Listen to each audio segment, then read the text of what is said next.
వాళ్ళు కడుపు మండి, మన వాళ్ళు తినడానికి ఇబ్బంది పడే పరిస్థితుల్లో కడుపు మండి రాష్ట్ర ప్రభుత్వం పలకని పరిస్థితుల్లో ఆ బోట్లను మన మత్స్యకారుల దగ్గరుండి ఆ బోట్లను పట్టుకొని పోలీసులకు అప్పచెప్తే పోలీసులు ఆ బోట్ల మీద కేసులు కట్టి ఎఫ్ఐఆర్లు చేసి ఆ బోట్లను సీజ్ చేస్తే ఆ సీజ్ చేసిన ఆ బోట్లను, ఆ ఎఫ్ఐఆర్ కట్టిన ఆ బోట్లను చివరకు మళ్ళీ ఏమైంది?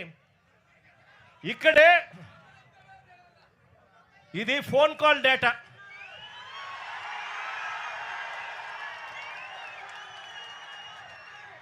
బీదా సోదరులు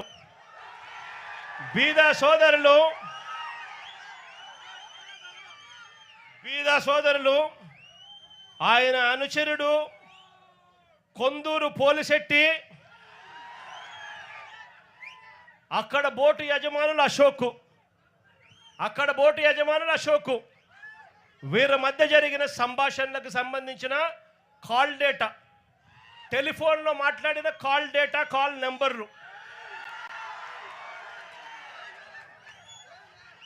వీళ్ళందరూ కూడా కుట్ర పన్ని ఒకరితో ఒకరు మాట్లాడుకొని నారా లోకేష్ అనే వ్యక్తి ఇప్పుడు మార్చి 12వ తారీఖున ఇటుకు వస్తాడు.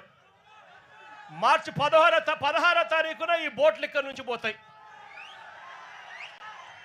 అంటే మత్స్యకారుల మీద కడుపు మీద కొట్టడం కోసం ఏకంగా ఇంతమంది దొంగలు,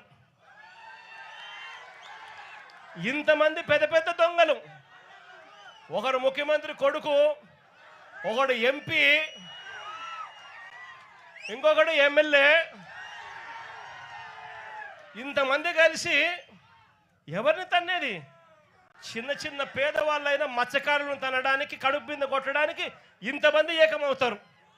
నేను అడుగుతా ఉన్నా, వాళ్ళ మధ్య జరిగిన టెలిఫోనిక్ ఫోన్ సంభాషణలు, కాల్ డేటాలు కూడా ఈ మాదిరిగా అందుబాటులో ఉంటే, ఈ డేటా అంతా కూడా కనిపిస్తూ ఉంటే ఒక్కరినన్నా అరెస్ట్ చేశారని అడుగుతా ఉన్నాను. అంటే బోట్లకు సీజ్ చేసి ఎఫ్ఐఆర్ చేసి సీజ్ చేసిన బోట్లను దగ్గరుండి అధికారంలో ఉన్న ఈ పెద్దలే వీళ్ళే దొంగతనం తీసుకొని పోతే వీళ్ళు చేసింది ఏమిటి అని అంటే కేవలం పోలీసులను కొంతమందిని ట్రాన్స్ఫర్ చేసినారు. ఇంతవరకు ఒక్కరిని అరెస్ట్ చేయలేదు. నేను చంద్రబాబు నాయుడు గారిని గట్టిగా అడుగుతా ఉన్నా, అయ్యా చంద్రబాబు నాయుడు గారు, బంగారం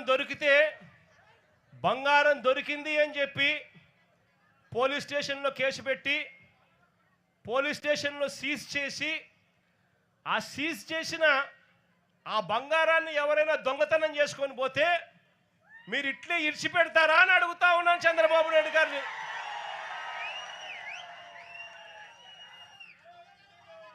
మత్స్యకారులు అంటే ఇంత చులకనగా ఉన్న ఈ పెద్ద మనిషి చంద్రబాబు నాయుడు గారికి గట్టిగా బుద్ధి చెప్పే రోజులు త్వరలోనే వస్తాయని చెప్పి,